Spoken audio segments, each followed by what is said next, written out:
1, 2, 3, 4. What up, y'all? Babylon 5 podcast. It's your boy, Jermaine Event. I'm wondering what's up with that. Hearing like a whistle as I get closer. I'm actually not as close as I feel like I usually am to the microphone, and I hear myself pretty well right now.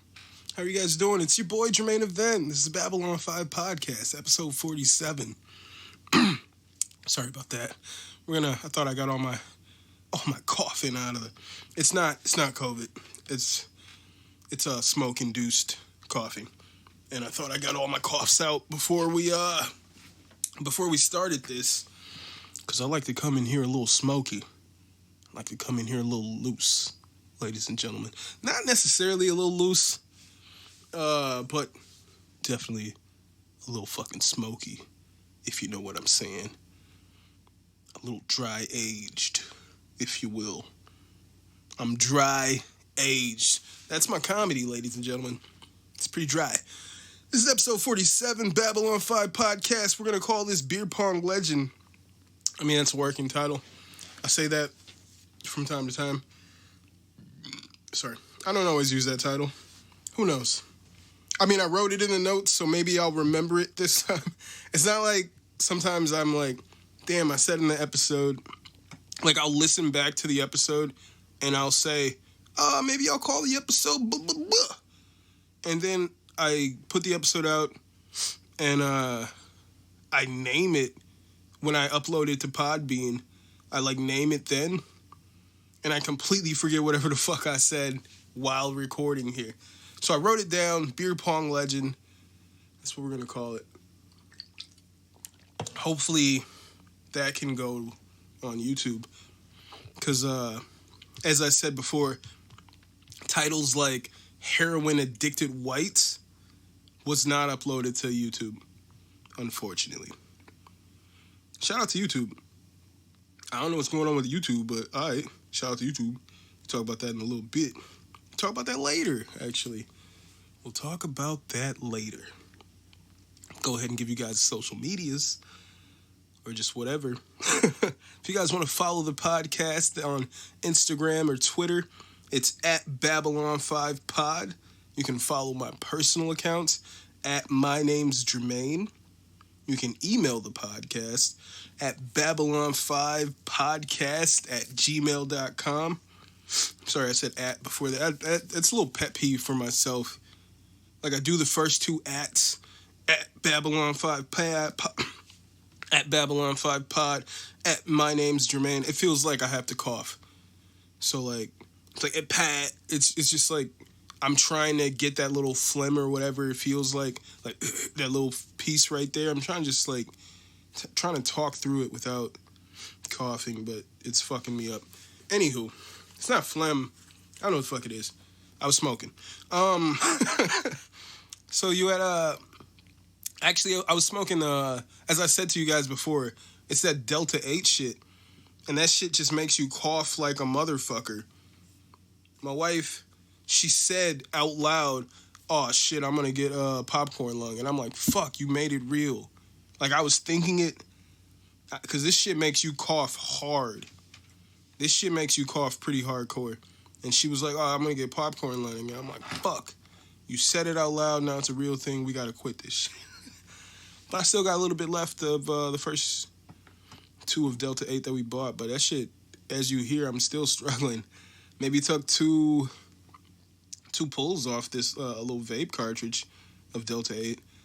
And I'm still coughing a little bit off of it. That shit gets you. But it gives you a little tiny buzz. So if you are okay with a little bit of popcorn lung, go ahead and try Delta 8. At this point, I would say don't try Delta 8. It's funny, though. I dropped a video the other day, and the guy who I previously told you about, who told all us kids to go try salvia, was like, yo, this video's dope as fuck. Like, I hadn't spoken to this man in forever, but we're Facebook friends. And I thought maybe most people had unfollowed me, as I unfollowed most people. But he started commenting like, yo, this shit's dope. Then he was commenting on on my UFC picks. So that's where I'm like, oh, this nigga really thought the video was dope. Because now he's commenting on other things. Now he's interacting with my life. So that's interesting. Anywho, but a little pet peeve that I have is that I throw that @ in there when I give you guys the Gmail. So if you want to email the podcast, the handle, or my email address is babylon5podcast@gmail.com. You can follow this podcast at babylon5.podbean.com. You can listen to this podcast on Podbean, Stitcher, Spotify, Apple Podcasts, iHeartRadio, nigga, pretty much anywhere podcast stream. Anywhere podcast stream, anywhere you get your podcasts, just search Babylon 5 Podcasts, and you'll find us. Us, meaning me and you. You'll find me. You'll find the podcast, Babylon 5 Podcast. It's your boy Jermaine Event. If you guys got Xbox One, go ahead and add a brother. Why not? What are you waiting on? What are you waiting on? Go ahead and add a brother. But honestly, maybe you did add me. Maybe people have added me this whole time. I haven't played video games in a little bit. But go ahead and add me. They got this, they just dropped the trailer for UFC 4. And yeah, niggas got the Kumite in there. So niggas is going to be playing Xbox pretty soon. They said they're going to have it. Basically, it's like the ranking, how it was on UFC 3, where you will be the UFC champion of the world. You just work your skills to be better than everybody else in the world. I'm interested in that. If I get in on that early, you know what I'm saying? If I get in on that early and really like, because sometimes I'm like, no, I just want to do this and fuck those controls because I'm not even going to fight like that. No, I'm trying to master all the controls. So UFC 4 is coming out pretty soon.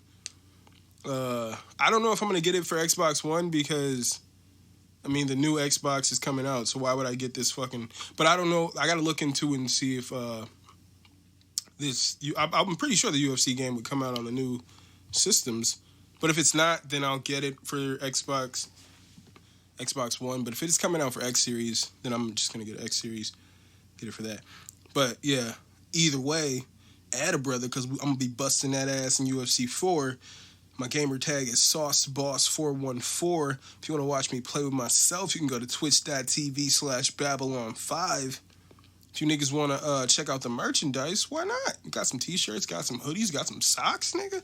Go ahead and check it out. Go to teespring.com/stores/BOFpod-shop. And don't be my Negro, be my patron. Right? Is that what I said? Don't be my Negro, be my patron. Yeah, be my patron. Go to patreon.com/Babylon5pod. I just uploaded the Grim. Or, wow. I just uploaded the Grump, ladies and gentlemen. It's Grim that I don't know the fucking name of my album. I just uploaded the Grump. If you, but only for like $20 patrons. Which I was like, should I just have it for regular niggas can listen to it? If you just like a $3 patron? But nah. Because like if you were to buy the album from like a store, it'd be like $10. At least. If you go to the right place. Like back in the day when I was a child and I would go and buy these CDs. Usually get them like $10. You go to the wrong place. Go to like Target or some shit on the wrong day. That should cost you like $14. But so yeah, because of that, if you become a $20 patron if you become one of my $20 patrons, patreon.com/Babylon5pod, you can listen to the album The Grump, which is dropping July 28th. I just uploaded it last night, so go ahead. Don't be my Negro, be my patron. Be my patron. You can check out the album. Let me know what you think about it. Just let me know what you think about it if you're into it. Why not? Why not? Don't be my Negro, be my patron. So I'm calling this episode Beer Pong Legend. Alright? Beer Pong Legend. Why is he calling it Beer Pong Legend? I definitely don't play beer pong. I don't hang out in circles. I don't hang out in circles. I don't fuck with nobody. But when, back in the day when niggas would go to house parties and shit, you play a lot of beer pong. You know what I'm saying? And The other day, like, it just popped in my head. Friday. It's Sunday today, 2 days ago. It popped in my head. Like, holy shit, I hit the greatest beer pong shot of all time. And I said to this one dude at work, one of my employees, I was like, yo, man, when I was like maybe a little bit younger than you, like a year or so younger, I'm probably like a year younger than him. I was like, man, I hit the greatest beer pong shot of all time, you know? And he's like, oh yeah, what happened? Which is like, you know, I feel like anybody could just make up this story, but this shit happened, my nigga. Matter of fact, I did a screenshot. It's gotta be somewhere. Because I just wanted to read what the nigga said to me. He was like, yo, so what happened? So I looked in, so I was at this party. It was the Powers house. The Powers parents had went home, Nate and Andrew. Their parents had went out of town, I mean. So obviously, it was time to throw a party in their house, ladies and gentlemen. And they did. Throw a party, they did. And I think that was the house that we were at. Yeah, it was that. Yep, it was Andrew's. It had to be Andrew's house because of how the story goes. So we're playing beer pong. It's a decent game. They got 2 cups. We got 1 cup. It's teams. I forget who my partner was. Maybe it was Mario, actually. It's probably Mario. And Mario Fredo. It's probably that guy. But so we got 1 cup. They got 2 cups. I shoot it. I shoot my shot. I miss. It bounces off the front of the cup, rolls back to me. If you're not familiar with beer pong, at that point, since I got the ball back, and I missed and the ball rolled back to me before hitting the ground, I'm able to shoot again. But because I missed the first shot, this shot needs to be behind the back or like some kind of trick shot. I think as a man, it has to be behind the back. I think that's how the rules go, or how it was back then. We didn't have 1,000 pronouns back then. I don't know how things go anymore. And that's not even me being snarky. I'm just like, I didn't like the shit niggas is with the pronouns. I'm mentioning this only because I just wrote a paper for my English class, and taking this English class for the summer semester. And I was reading the shit, doing the work on Wednesday about like pronouns, and it was like when writing, just like best practices to do they, them, like they, them, their, rather than he, she, like his, hers, or whatever. You don't want to assume, like even if it's like Adam Carolla, you don't want to assume that Adam Carolla goes by he, him. So you say there. And I turned in this essay a few days later after reading that shit, and niggas marked me down for theirs, like nope, put his. Then I was like, nigga, what? I was like, yo, quick question, bro. Quick question. I was like, bro, why did you mark me down when the reading from this week told us to write it this way? And he hit me back, good question. But we already know that this person, the author that I was referring to, refers to themselves as he, him. How do you just assume that based off of that was some bullshit. Anywho, so back then, beer pong, pronouns, best beer pong shot of all time. Shoot the ball, bounces off the front of the cup, rolls back, I grab that bad boy.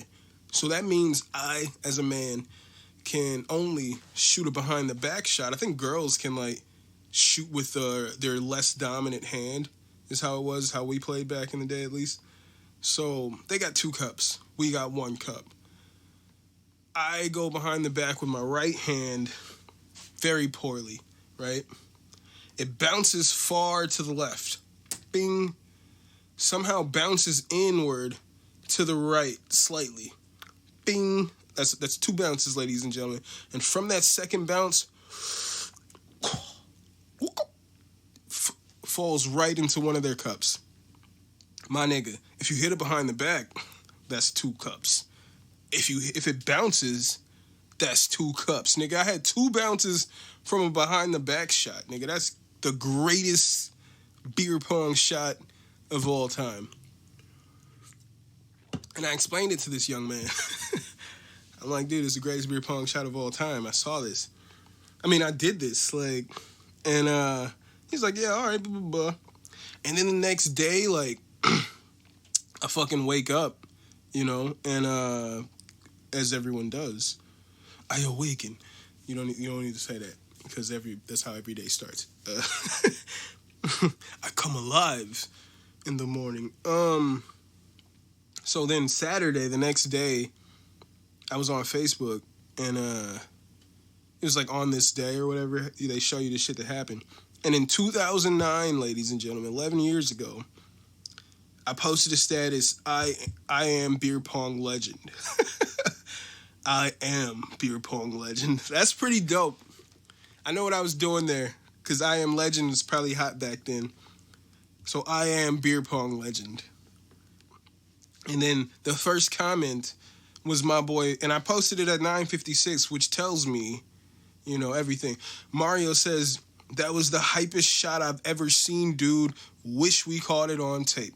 It's 11 years ago. And 11 years to the day, somehow I imagine that shit just like popped in my head without even like no reason to think about that on that day. But the same day that it happened, 11 years later, I was like, dude, I hit the greatest beer pong shot of all time. And then Mario fucking hyped, he fucking co-signs right here that this fucking happened. He was my partner. That was the hypest shot I've ever seen, dude. Wish we caught it on tape. Then my nigga Leo Peavy comes in with that party last night was awfully crazy. I wish we taped it. The I Love College, you know what I'm saying?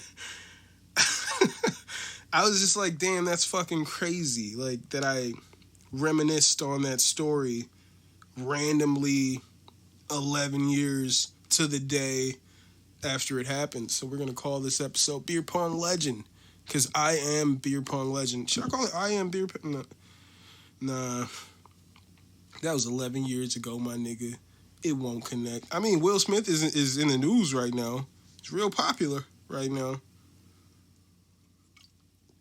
For all the wrong reasons. Niggas got entanglements and all that shit. They got entanglements. Arrested niggas that killed Breonna Taylor and Elijah. I forget his last name. I don't want to fuck it up. That Elijah shit really, really fucked me up. If we could just talk about that for a second.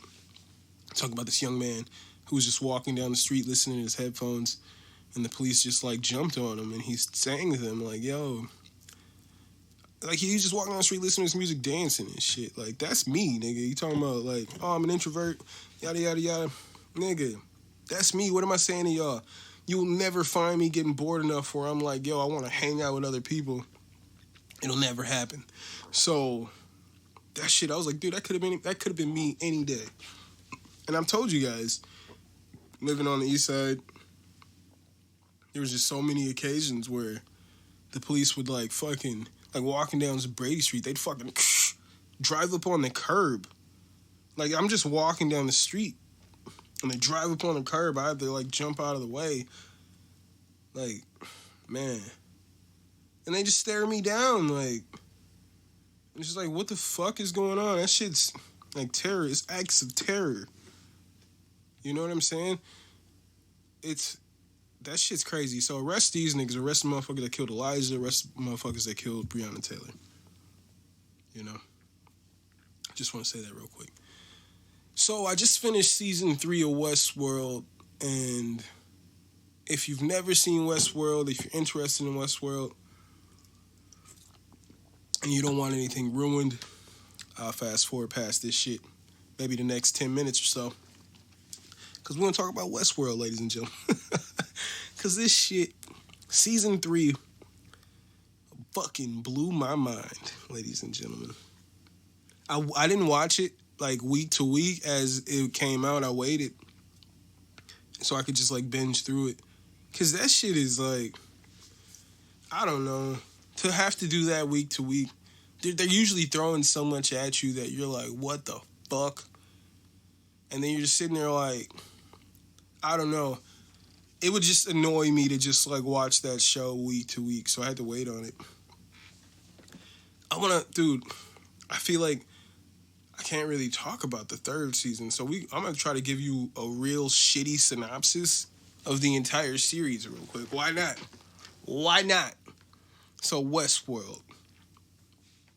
It's a fucking basically amusement park where people can just pay to go on vacation, and there's these like realistic, like you think they look just like humans.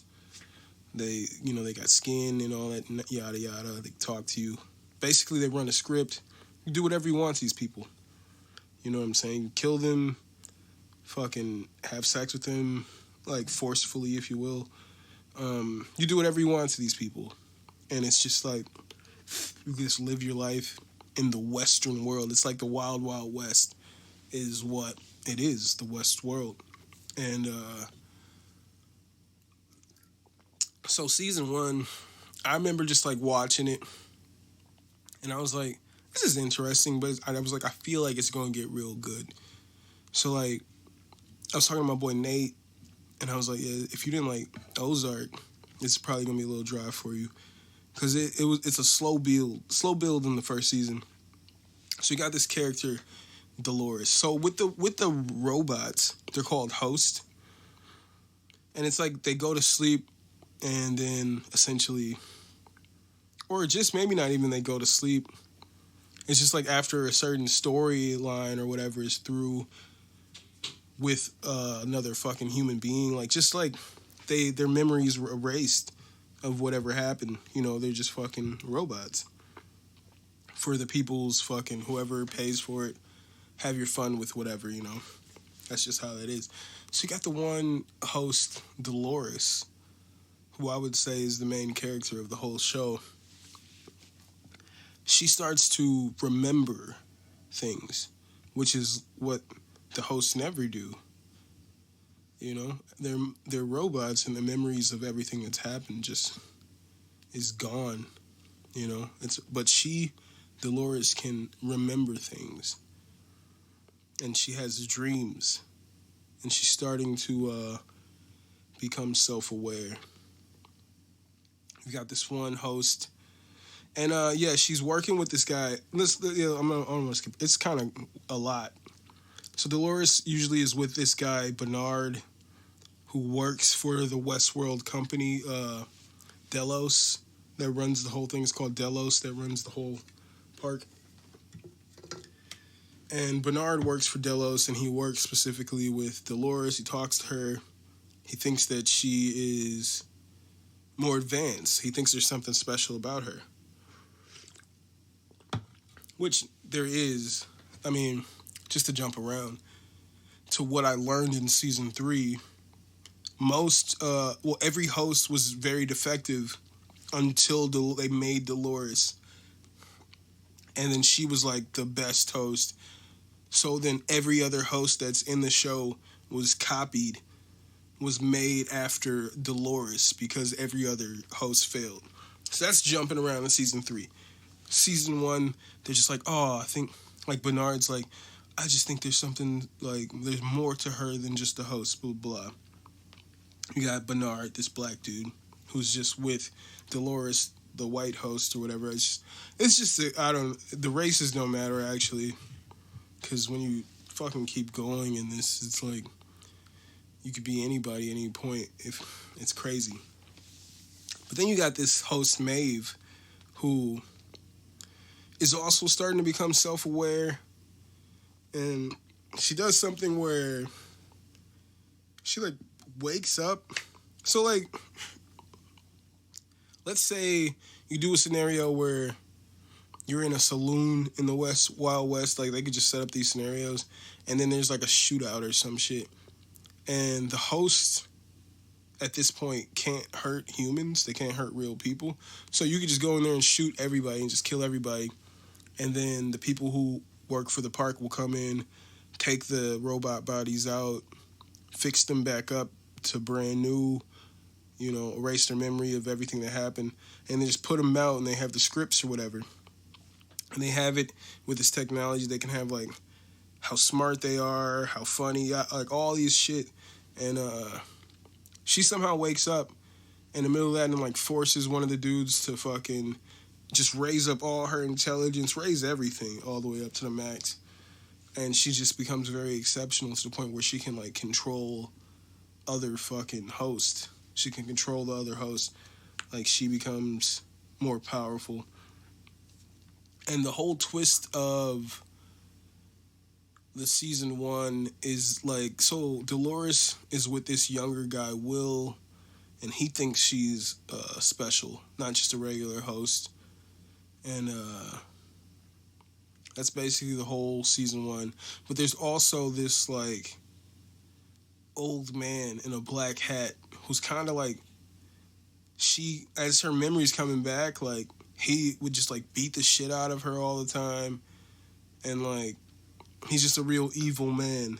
And it turns out, like, as you find out that like as is their robots or whatever, their hosts, they don't really have memories. Everything is like present. It's present at the same time, kind of like Dr. Manhattan.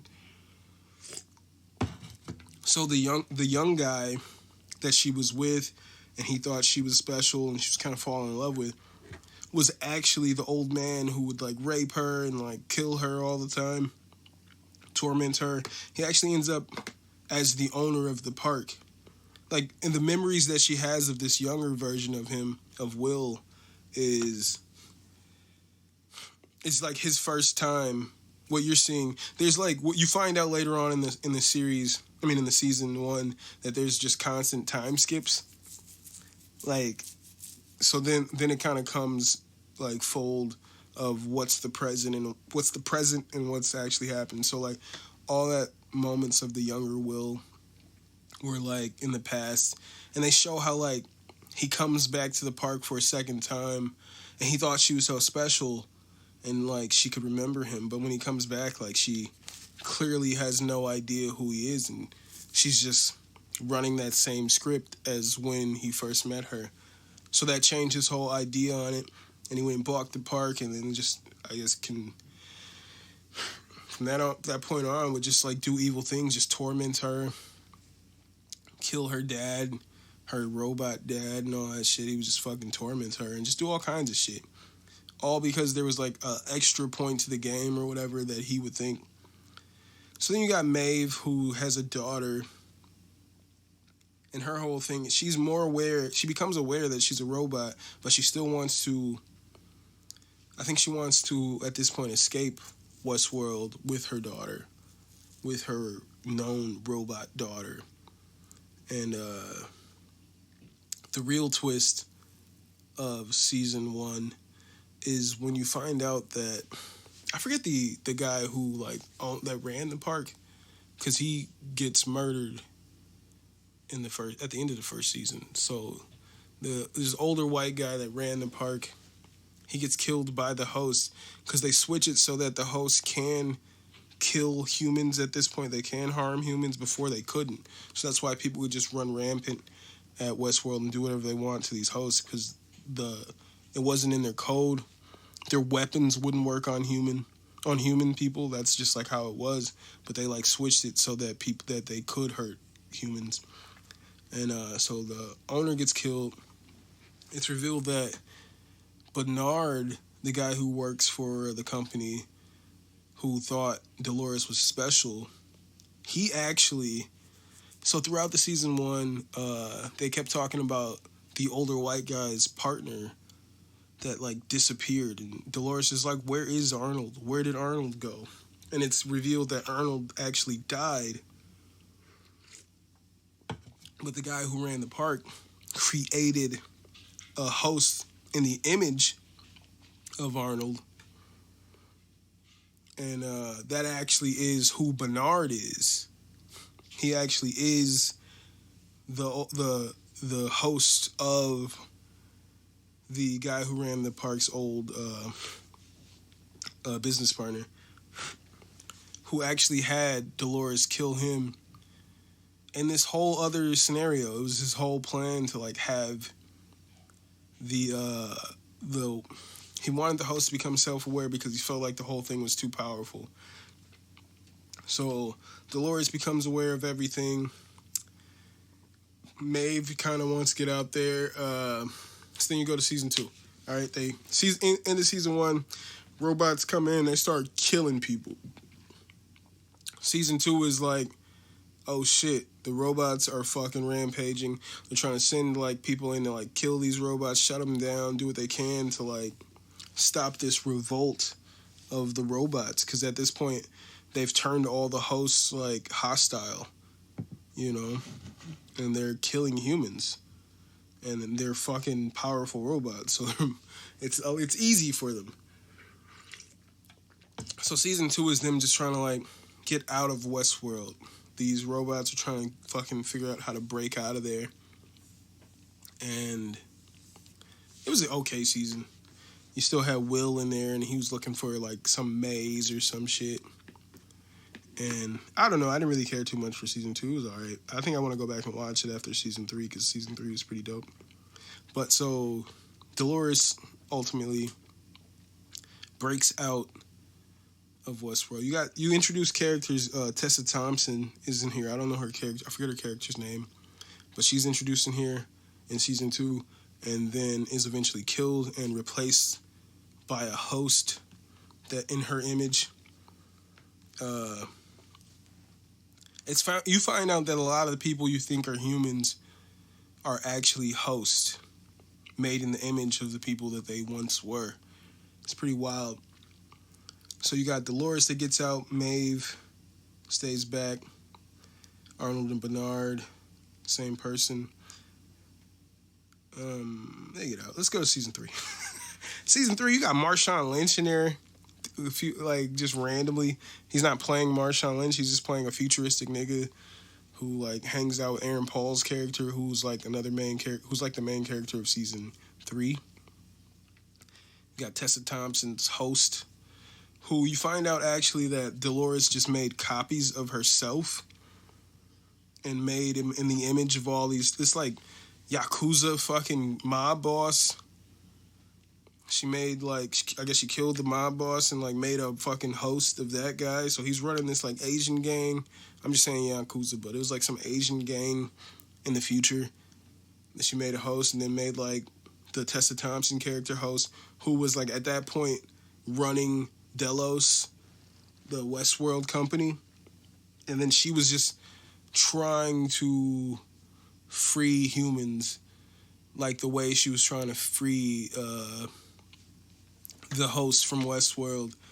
And as you find out that so with the season 1, the thing that you find out was that they were keeping track of all the human activity. Westworld wasn't about just like people going there and doing whatever. They wanted to keep track of human activity for whatever reason. You know, they were keeping a database of everyone. I thought it was like to blackmail people. But you find out later on that the whole point of it, like season 3, they cameras and all that shit were watching people at all point, and they're scripting out people's lives in the same way that they scripted out people's, like the hosts' lives. And that was the whole reason for the revolt, and we have to get out of here. Like, we can't even make decisions for ourselves once these robots hosts started becoming self-aware. That started the revolt. Season 2, shit went crazy. Season 3, you find out that the same thing is happening with people. And everybody thinks that they're making choices on their own, but pretty much the government has it all laid out for you already. They're watching you, and it'll tell you that you're going to die in this way in 3 to 5 years. It's all written out in a script. You don't even have a choice of your life. And it's fucking, like, season 3 blew my mind. Like, with shit like that. And her whole thing, and it's like, what is she trying to do? And you can't really tell, because at some point you got like all the robots who are fighting against each other, and I didn't understand why they weren't all like fighting with Dolores. But what Dolores ultimately does is she downloads all the scripts for everyone on Earth, that everybody has scripted out their planned life, everything that's happened, and she sends it to them so everybody can know that their whole life is scripted. And it sets the whole world into anarchy in the same way that it happened in the Westworld once the host became a little more self-aware of what was going on. Same thing. And now it's just anarchy in the streets. And that was the whole thing, was just to try to give people the choice, or just to give people the choice at all, because they didn't have it at all. As they're in the Westworld, the host realized that they had no choice over anything, and then you realize the humans. So the whole point of it was to end this whole machine, this whole system, and even if humanity would sink into chaos, it's at least let people fucking make the decisions for themselves of what they want to do with their lives. It's fucking wild. It's a shitty synopsis that I'm giving you here because it just all fucking blew my mind, man. Westworld is crazy. I gotta watch over the whole series again, because, and it's one of those things where you can't even, I would be kind of on my phone for a second and it'd be holy fuck, did I just miss everything? So much is happening. Man, that shit blew my mind. Kid Cudi's in there in season 3. Kid Cudi's in there. It's crazy because they kept having flashbacks of Aaron Paul's friend who died in the war or some shit like that. And I kept I was like, is that Kid Cudi? And they just have the clip. And it's every episode there'd be another clip of that dude. And I'm like, dude, is that fucking Kid Cudi? I'm like, nah, that's not Kid Cudi. And then maybe the second to last episode, they had the real flashback where they was talking and shit. I was like, that's Kid Cudi. On what? That was Kid Cudi. At first I was like, no, that ain't Cudi. That's some Hispanic dude. And then I was like, is that Kid Cudi? I was like, nah, that's some Hispanic dude. Is that Kid Cudi? And then I was like, then you started talking, and I was like, that's Scott Mescudi. Kid Cudi's in there. Marshawn Lynch in there. Aaron Paul in there. Season 3 is pretty fucking crazy. Season 3 is fucking crazy. Tessa Thompson's character. Tessa Thompson's a great actress. Check her out in Westworld. Check her out in Sorry to Bother You. She's a dope fucking actress. She's in all kinds of shit. Season 3 is crazy. Yeah, Ricky from Barbershop. I forget that nigga's real name. Ricky. I just know that that's how Cedric would say his name. And then I want to watch Barbershop. Barbershop 1. I remember I bought Barbershop 2 on DVD, hell yeah, this is the one. Then I put it in and I was like, fuck, this is not the movie I want to see. I wanted to see Barbershop 1 when fucking Cedric was just going off. Shout out to Cedric Entertainer. But yo, Westworld, the whole series is crazy. There's going to be a season 4. The whole world is just in total anarchy. People are just fighting in the streets. There's riots going on. Looked a lot like what was going on about a month ago when I was watching those live streams. It was fucking crazy to watch, man. If you guys watch this and then watch the parallels of what's going on in today's life, it's just the whole point of she just wants people to have a choice. You know what I'm saying? She's trying to save the world. Dolores, that is. Westworld, this is a terrible synopsis. But maybe if I piqued your interest, fucking go watch Westworld and we can talk about it. We can talk about it, my nigga. Moving on. So I said earlier, we talk about YouTube. And I say that because I dropped my video for the song Can I? If you didn't know, go to youtube.com, search Jermaine event, Can I? And I did I boosted the post that I shared it on Facebook, and I did promotion on YouTube. You can it says promote on YouTube, and I hit that. I think I put $7 as a budget on there, real cheap, because I had never done it on YouTube, and I was I'm curious what that even, how does that work? And yesterday I fucking, maybe 2 days after I put the video out, I think I was up to 85 views. And then yesterday I was oh, let me check. Maybe I got to 100. That'd be cool. And I look at it and it was like over 1,800 views. I was like, what the fuck? 1,800? That sounds fake. I was like, if I didn't know me, because I know that I didn't like, because you can pay for like fake views. You get like 1 million. If I wanted, I could pay for 1 million views right now, real cheap. But that's whack. That's fucking whack. And I'm looking at him like, dude, fucking over 1,800 views. What's going on right now? What is going on right now? And he has eight likes, no comments, 1,800 views. I was like, this looks fake. I'm like, this looks fucking fake. I can't even brag about this low key. And then like I'm watching UFC. I'm watching the pay-per-view, you know, I'm watching the whole thing. And I'm like, it's probably prelims at this point. And like maybe 2 hours go by and I check back and it's over 2,000. It's over 2,000. I say it like that because when you watch Dragon Ball Z and Vegeta does the thing, people like to put it in all caps if they put it on Facebook or a post. It's over 9,000, but then you watch it and they're like, what is it? And he's like, it's over 9,000. Like that's just how he says it. I don't know why people dramatize it in their head, but he's just like, it's over 9,000. He takes his counter off. Real calm. It's over 9,000. Like it wasn't like, because if he screamed like it's over 9,000, then it'd be like, oh shit, this nigga's powerful. But he whooped Goku's ass. So he saw it and was like, it's over 9,000.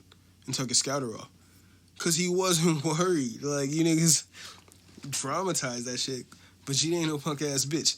But yeah, I saw 2 hours later, it's over 2,000. It's over 2,100. It's like 21.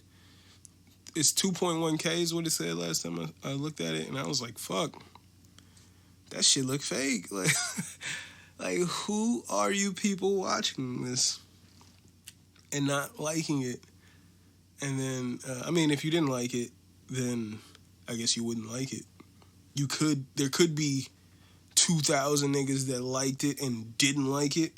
That watched it and didn't like it. But I still got those views. So, that is a thing, I guess. But I was like, God damn, this shit looks fake.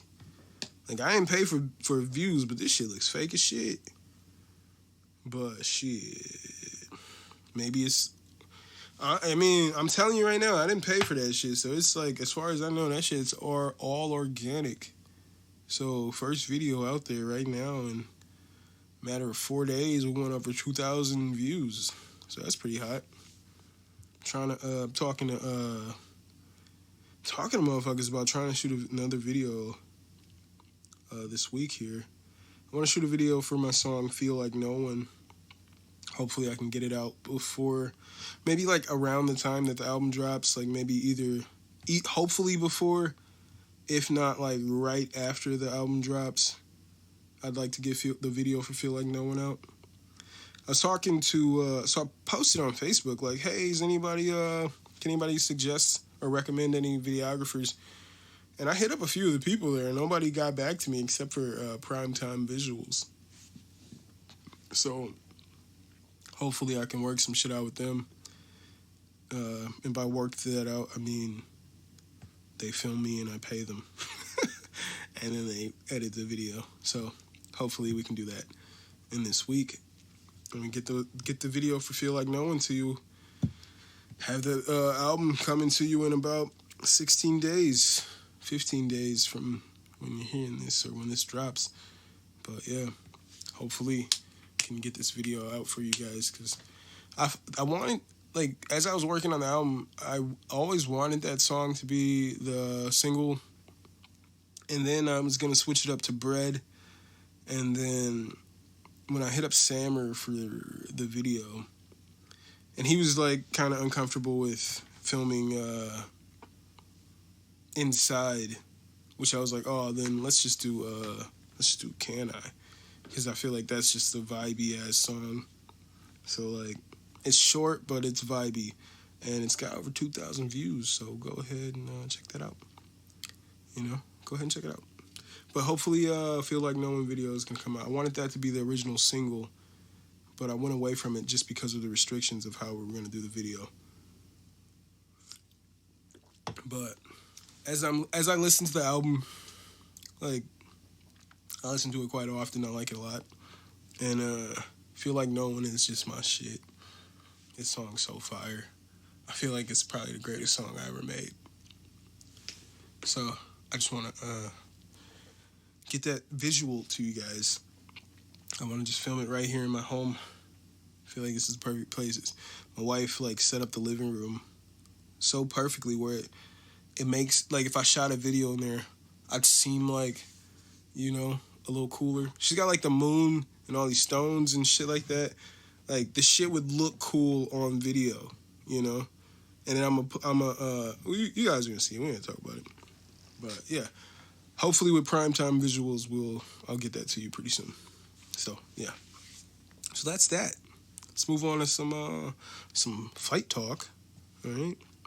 You got Masvidal, who's taking on Kamaru Usman. But beforehand, you know, you got this whole COVID thing going on. It's still going on, ladies and gentlemen. It's roaring. It's roaring. It's killing motherfuckers.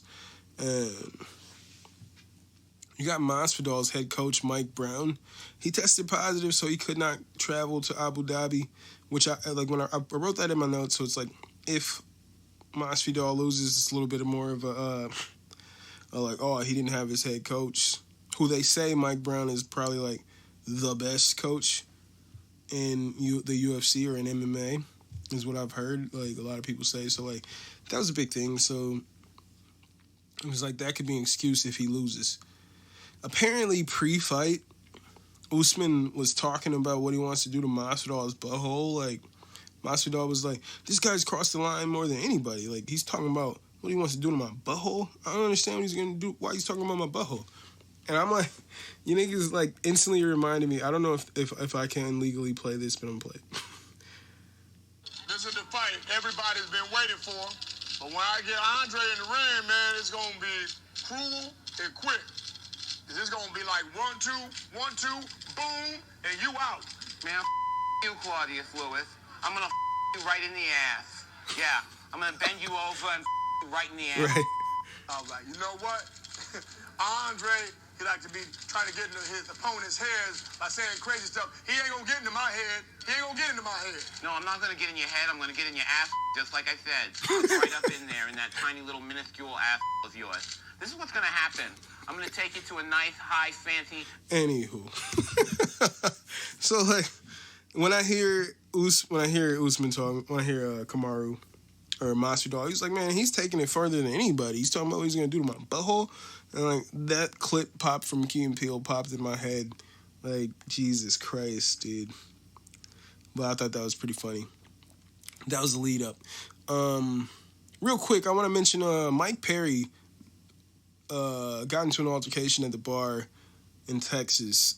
He's with his girlfriend. Apparently, he's drinking hella Mai Tais, as he was talking about after his last fight, and he was faded. Apparently, some dude came up on him and, like, touched him in his back, and he turned around and fucking, like, punched that guy. So, apparently, like Dana White mentioned, leading up to his last fight, he was talking about how much he hates the media, he hates the fans, and he said specifically, if you see me out in the street, don't come up to me, don't touch me. If you touch me, it's on. And apparently at this bar, somebody touched him. And he fucking punched that person. And then he's like, they're trying to kick him out of the bar, and he's screaming, he's like, well, he leaves, but he's like, yo, I ain't going nowhere, because if I leave, if I go home, y'all gonna tell the police that I ran. And then this old man's like, oh, y'all gonna tell the police. Like, he starts mocking the way that Mike Perry's speaking. And Mike Perry just looks at him and he's like, yo, I'll knock your old ass out. And the old dude was like, dude, I did. And he, like, runs up on Mike. And Mike fucking knocks this old man out. Like he should have. This old man, fat, out of shape. Mike Perry, fucking young and swole UFC fighter, fucking Diesel.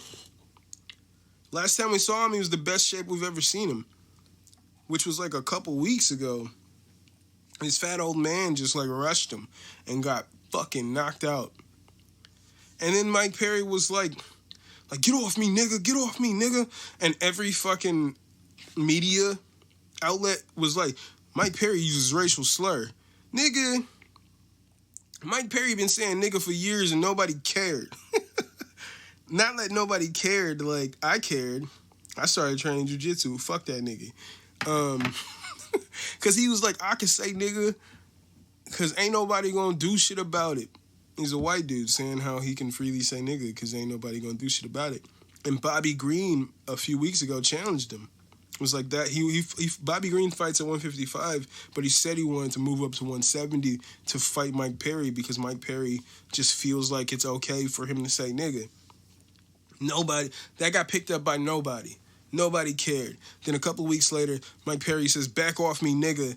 And then I go to bjpin.com and it says on there, like, then Mike Perry says, back off me, nigger. Like, it throws hard, like, multiple hard R's in there. I was like, holy shit. That is not what was said in there. First off, Mike Perry. If you guys don't know crazy fucking Platinum Mike Perry, he said years ago that he took an ancestry test and he came up 2% African. From that point on, he's been saying nigga openly. All right? That's if you watch, if you're an MMA fan, you're aware of this. If you're a UFC fan, you're fully aware of this for years. I fucking used to hate Mike Perry because he would post those videos like I can keep saying nigga because ain't nobody gonna do shit to me. And it's like, man, fuck this dude. I wanted him to lose, but then it was like fucking his personality. You're like, dude, he's a cool ass dude. So like when you see like he trained with John Jones, he's like trained with Woodley, maybe like sparred with him. And people have asked like both of these black athletes, both UFC fighters, like, why does Mike Perry get a pass? And they're like, I'm not saying he gets a pass, but he's just a cool ass dude. And when I see him in interviews, I see his personality, I'm like, dude, I understand 100% what they're saying. Like, yeah, he's not getting a pass, but Mike Perry is probably a cool ass nigga to be around. So I just think it's pretty gross how they're doing it. The UFC said they're not going to offer him fights until he gets help, which I think is pretty illegal. Because if he's they keep saying like, oh, independent contractors, they're not employees. But they also keep saying when these people are talking about they want more money, they're like, we're legally obligated, like through their contracts that they sign, to offer the people 3 fights a year.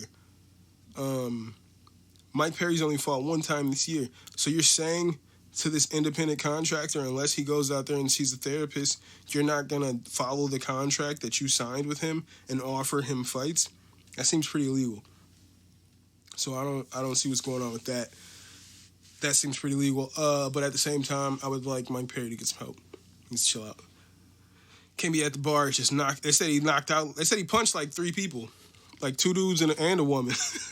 Mike Perry need to chill out. But yeah, don't try to, like, every article is like racial slur, and it's like don't try to come at it now when nobody had a problem for years, but now because of the climate, you're trying to throw Mike Perry under the bus, and I'm not for that. Not for that at all. Venom takes over as the outfitters for the UFC in 2021, and I'm real cool with that. If you train any kind of martial arts, I would imagine, like with jiu-jitsu, they got some of the cooler looking gis, some of the cooler looking rash guards, and you know what I'm saying, and Spanx. So I'm like, when I saw that, I was like, fuck yeah. I saw online like some people were hating, and pretty much everybody else was like, only people that are hating are people that don't train. And I'm like, yeah, because if you train, you're like, when I saw it, I was like, oh, Venom? I thought they were going to go with like Nike or some shit. And I'm like, dude, don't do that. Just let the fighters do whatever. But then they said Venom, and I was like, oh, that's fucking cool. I was like, those fucking outfits are probably about to look dope as fuck. Like, so I was like, nah, that's cool. So if anybody was hating on the Venom contract, the Venom announcement, you don't train. Because if you do, you're like, oh shit, that's cool. Most fight fans did not like the Reebok gear at all. Like, I thought that, I mean, it's just bland. While Venom has cool gear already. So I'm pretty excited about what these outfits are going to look like. So shout out to Venom. And they also announced that fighters are going to get a larger cut for the sponsorship of only being allowed to wear Venom. I think people were saying they were getting like $3,000, maybe less than that, to wear Reebok, which is fucking crazy. Speaking of, I'm just random. I'm glad I put these in the notes. You got Davison Figueiredo, all right, who's supposed to take off Joseph Benavidez, I think, next week, Saturday. And he tested positive for COVID. So he did not fly to Abu Dhabi, and they were talking about possible replacements. But then he was saying, like, I don't have COVID. My body's clean. Like, he just, like, said that. Oh, he's fighting in 2 weeks. Wait, is he? Oh, there's a fight on Wednesday? I did not know there was fights on Wednesday. Interesting. There's fights on Wednesday. So they're fighting. Davison Figueiredo was fighting next Saturday on the 18th versus Joseph Benavidez. That's what's scheduled. He tests positive for COVID, so he can't. They announced he can't fly to Abu Dhabi. But then he was like, "My body's clean. I don't have COVID." So he took one test, apparently, that came back negative. Then he took a second test that came back positive. Then he said, "My body's clean. I don't have COVID." Took a third test, and they said the nigga's negative. So that whole situation confuses me. He's now flying to Abu Dhabi, and they're saying, yeah, he's still got to pass more tests, but I'm like, whoa. But he tested positive. And if he tested positive one day, and then the next day they're like, oh, no, he's negative, he can go fight. Like, what the fuck is going on here? That makes no sense. That seems pretty dangerous. And it's like, if he did test positive that next day, but he's not positive, like, what the fuck are we talking about? I don't know, the whole situation's confusing to me, but Davison Figueiredo is apparently going to Abu Dhabi to fight Joseph Benavidez on Saturday, July 18th. So for the vacant 125 belt, it should be interesting. It's pretty wild. So we're going to talk about the main card of the UFC 251. You got Amanda Ribas taking on Paige Van Zandt. And I was hype about Amanda Ribas. And then when she was walking to the ring, like, John Anik was like, maybe it's time. I was like, I think this is the perfect time for people to get on the Ribas before the bandwagon gets full. And I'm like, dude, everybody's hype right now. Like, she's so cool with her bubbly personality. Like, she's just laughing and just like cackling, like, outside of the octagon. Super fucking bubbly with her fucking cackles. Like, it's just like, who is this girl? You know what I'm saying? Who the fuck is this girl? And she's like, I don't know, maybe I win this fight and then title shot by the end. Like, she's like super fucking bubbly. It's like, yo, relax. But then she gets in the fucking octagon and there's fucking no nonsense. I predicted a first round submission, and that's what happened. She went in there, took Paige down. Paige, like, got her bleeding somehow. Like, as they're in the ground, all of a sudden, Amanda Ribas is just leaking all over Paige Van Zandt. I thought Paige was bleeding at first, but then you see, like, as they switch positions in the ground game, you see that it's actually Ribas that's leaking all over the place. But Ribas gets this fucking belly down armbar early, and Paige Van Zandt taps out. First round is what I predicted. And, yeah, she was fucking wild as fuck after the fucking fight. And then the fucking graphic afterwards was fucked up and said that she was 101. Her UFC record was 101. Like, okay. Like, it just added to the fucking mystique of Amanda Ribas. But, yeah, she dominated Paige Van Zandt post-fight. Because Paige Van Zandt was talking about, like, she wanted to put on a great performance. She didn't put on a great performance. Put on a pretty bad performance. And, like, first round finish, maybe about a minute of the fight, she taps out. But, I mean, Ribas is a savage. So that's exactly how I thought it was going to go. It went down that way. And post-fight, Dana White was saying, like, because this was not Hebos's last fight. This is Paige Van Zandt's last fight on her UFC contract. And he's like, yeah, she should definitely test free agency after this fight. So it's like, wow, man, she's out of here. You guys are paying her like $13,000 to fight. And she's one of the more popular people in there. So he's like, oh yeah, she should go anywhere else. You motherfuckers could keep her for like, just give her like $100,000. And you guys could keep her. She's probably going to get more than that from Bellator. But she's one of the more popular fighters in the division. I don't know why you would just let that go. But she was complaining that, well, she wasn't complaining. She stated that if she had just worked a regular job throughout the same amount of time that she's been in the UFC, like, she would have made the same amount of money just working a regular job. And people would take that as, like, she's complaining about pay. I didn't see that as her complaining about pay. I saw that as the fact that she makes $13,000 to fight and then another $13,000 to win. And she's been so injury-prone where she could barely, like, maybe fight once a year. So that means what she's saying is she would have made more than $26,000 a year if she just worked a normal job over the same amount of time that she has worked, like, fighting for the UFC. That's how I took it. But everybody's like, no, she's complaining about money. She's like, man, like, people, Josh Thompson was the punk, was talking about, like, I'm tired of these people talking about, like, the garbage man and blah, blah, blah, blah. And it's like, dude, you're fucking misinterpreting what she's saying. Like, that's not what she's saying. She's just saying, over the time, I think, just as a product of how infrequently she's been able to fight, she would have made the same amount of money had she just worked a normal job, is all she was trying to say. But media got it. They twisted it how they wanted. And now she's probably out of the UFC. Most likely, she's out of the UFC. Her husband fights for Bellator. I think that's probably where she's going to go. It's most likely where she's going to end up. What, is she going to go back to Invicta, which is owned by the UFC? It's not going to happen. She's going, I'd go to PFL if I was her, actually. Because they got the $1 million tournaments and shit. I would go to PFL if I was her. Then you got Rose Namajunas taking on Jessica Andrade, and I thought it was a 5-round fight going into it. Like, in the third round, I was like, looking at it, I looked down and saw, like, the 3-round symbol or whatever. I was like, no way, dude. We need fucking more rounds.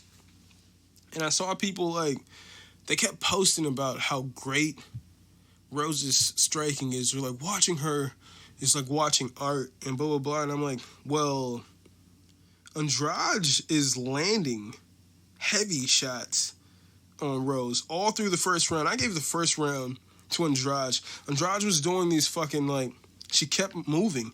She kept this head movement. She didn't stay there, and it confused Rose in the first round.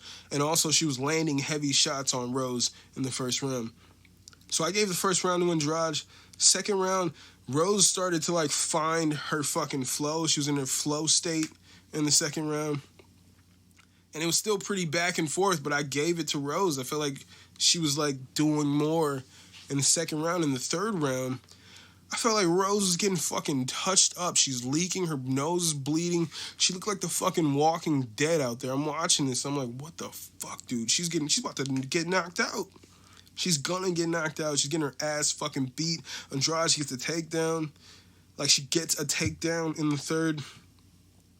She's fucking landing heavy shots on her. Fucked her up. If you looked at those two fighters after the fight, it looks like fucking Andrade wasn't even in a fight. But you look at Rose, and you're like, dude, she clearly just got her ass beat. But somehow, by magic, Rose wins a split decision. One judge agreed with my scoring, actually. I gave it 29-28 Andrade. One judge agreed with me. The other two gave it to fucking Rose. And you got all these people, like, I was listening to Joe Rogan's commentary. He was doing Fight Companion as I was watching the fight. And everybody's just all over Rose's dick, like, oh, she's so beautiful. Watch her fight. It's so beautiful. She's so beautiful. Like, she's sitting there with fucking looking like the Walking Dead. And Joe Rogan was like, but she's still beautiful. And it's like, nigga, get off her dick, nigga. Get off her dick. She got her ass beat in there. She lost that fight. I don't care what nobody says. I mean, I would love to. I can't wait till they put it on ESPN or whatever so I can watch it again. But I think Rose lost that fight. And if you look at those two fighters, that's why fucking Andrade put her, like, head wrap on or whatever. She had this, like, Indian warrior fucking, like, head, like, feather shit. She put that on because she whooped her ass 2 rounds out of 3. She should have won that fight and they stole it from her. But at the same time, I was rooting for Andrade, so maybe, like, my judgment was a little messed up there. I had bet Landon. Shout out to Landon. Just $10 on the fight. He was like, yo, you want to bet on these fights? I was like, nah, because we're going to pick the same fighters. And he was like, well, I got $10 on Rose. And I'm like, that's the only fight. I was like, I'll take this Andrade because I think Andrade can easily win this fight. And Andrade switched up her game, was confusing Rose, and I think she won 2 out of those rounds. And one judge agreed with me. So, I mean, I lost that $10, but I'm pretty sure Andrade won that fight. I gave a round to Rose, and another judge agreed with me. So it's not like it's crazy. It was a split decision. But Rose wins via split decision. Post-fight, she apologizes to Zhang Weili because she said that, like, the fight between Zhang and Joanna is not fight of the year because they both took too much damage. And then there she is sitting there with her eye fucking swollen shut and her nose broken, bleeding all over the place. And she's like, I apologize to Zhang Weili. That was fight of the year. That's fucking hilarious. Because she's sitting there fucking looking like The Walking Dead. She's like, yeah, I'm sorry, Zhang. That was fight of the year. After she got her ass beat. And, yeah, she should have lost that fight. But that was funny. All right, anywho, moving on. You got Petr Yan taking on Jose Aldo. Shout out to Jose.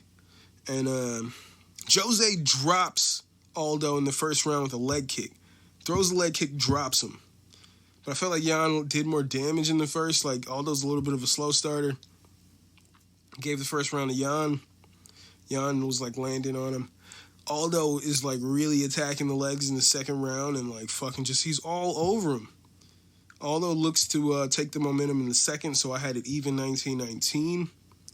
I don't know why I put Aldo next to it as even. It's like 19-19 Aldo, but it's even. Then round 3 was fucking, I felt like this was a great fight at this point. And, but I felt like Aldo, he was doing this Thai style. He was fighting in Thai style. I love when the fighters do the fucking Thai style. What's my scoring like? What the fuck? I said Aldo took it, but I put it 28-28. Let me edit that. 29-28. So I had 29-28 with Aldo taking the second and the third round.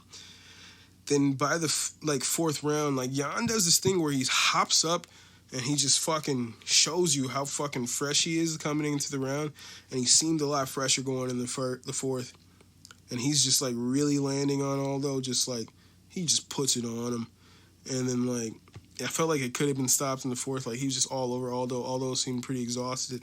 And then in the fifth round, he's just all over Aldo. He has Aldo on the ground, beating the shit out of Aldo.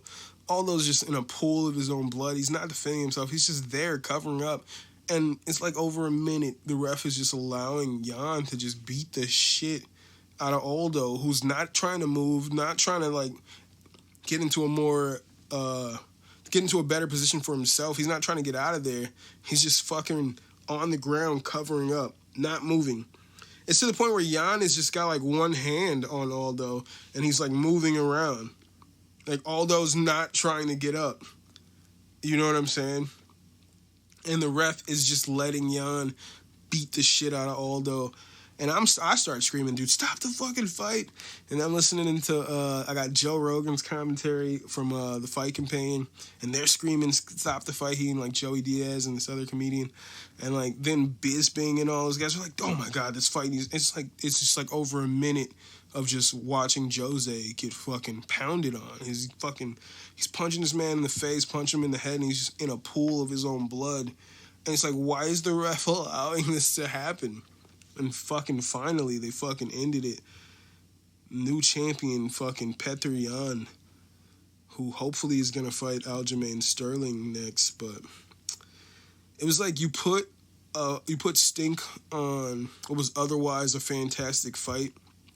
If they stopped that fight at an appropriate time, it would have been like, dude, that was fucking great. But now I'm just thinking back like, fuck, man, why did they let Aldo take all that damage? You know what I'm saying? Like, that's the story for me. Was like the ref just let Aldo just lay there, not defending himself properly. He's not defending himself. He's just covering up, taking shots for over a minute. And you don't stop the fight. It was pretty gross. And that's the story of that. So you got Volkanovski taking on Max Holloway. And so I don't want to go through all of it. But Max came in. He was real active right away. I gave him the first 2 rounds. He dropped Volkanovski in the first. He dropped Volkanovski in the second round. So I'm like, dude, Max is all over Volkanovski.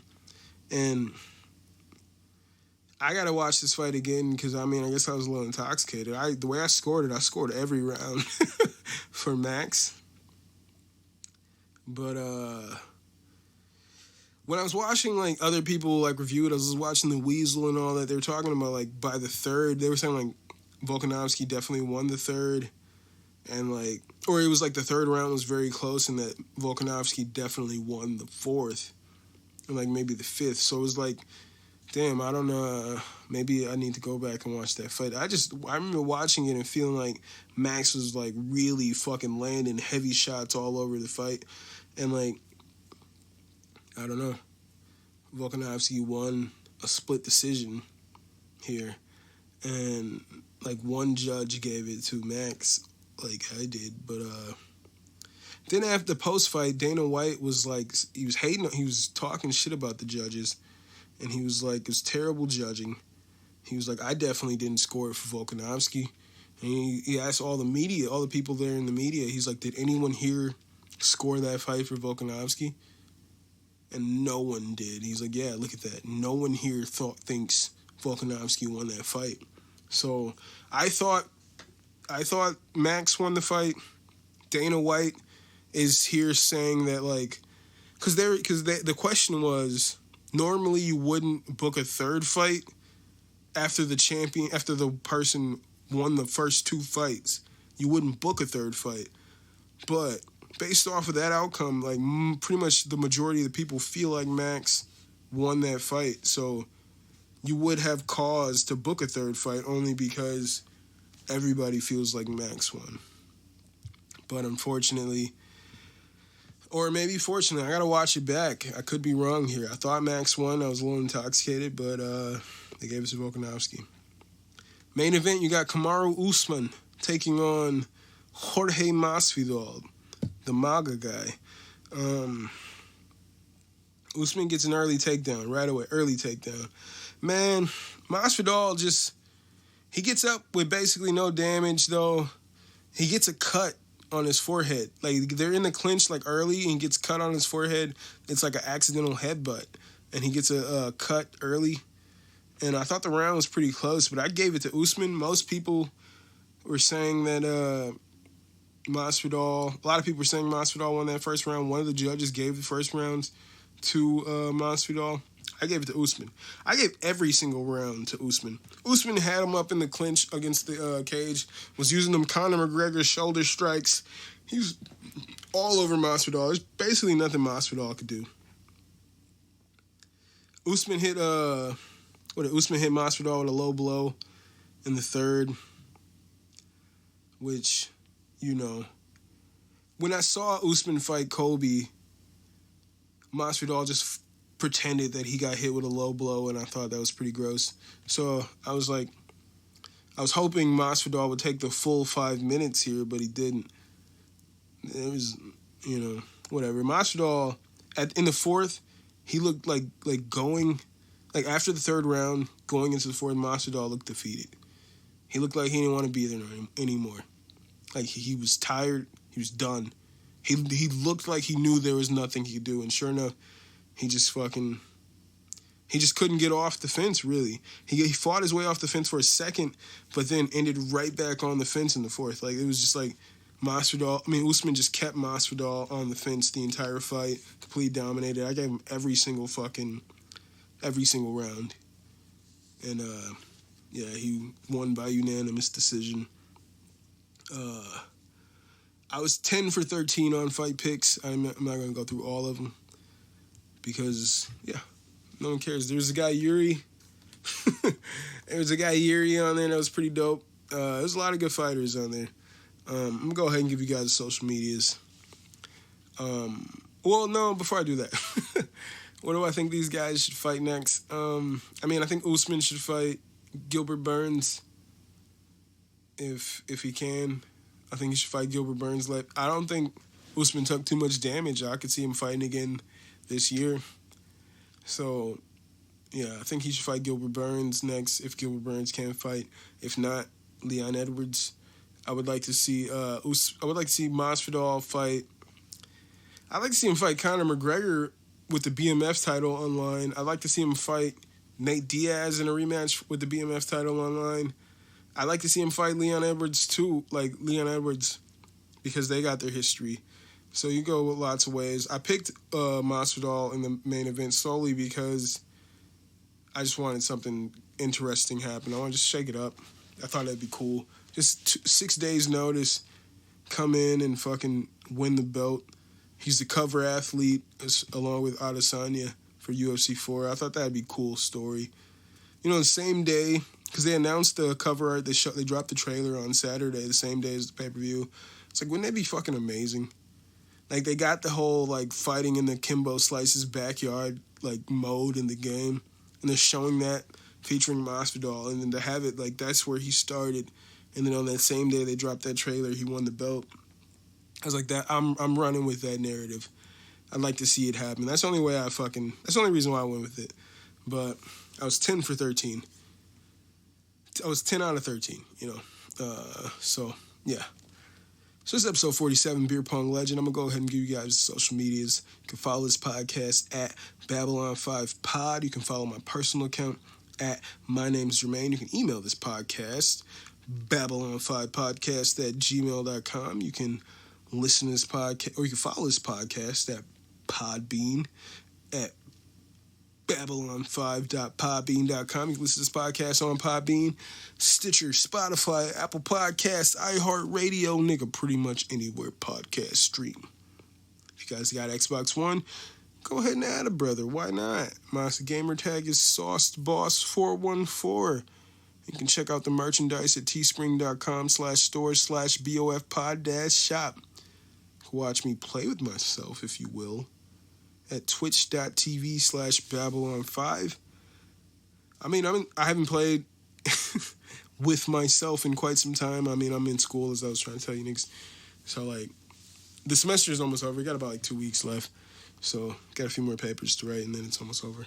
And then hopefully I can play some games with you niggas. But I'm busy right now. Busy.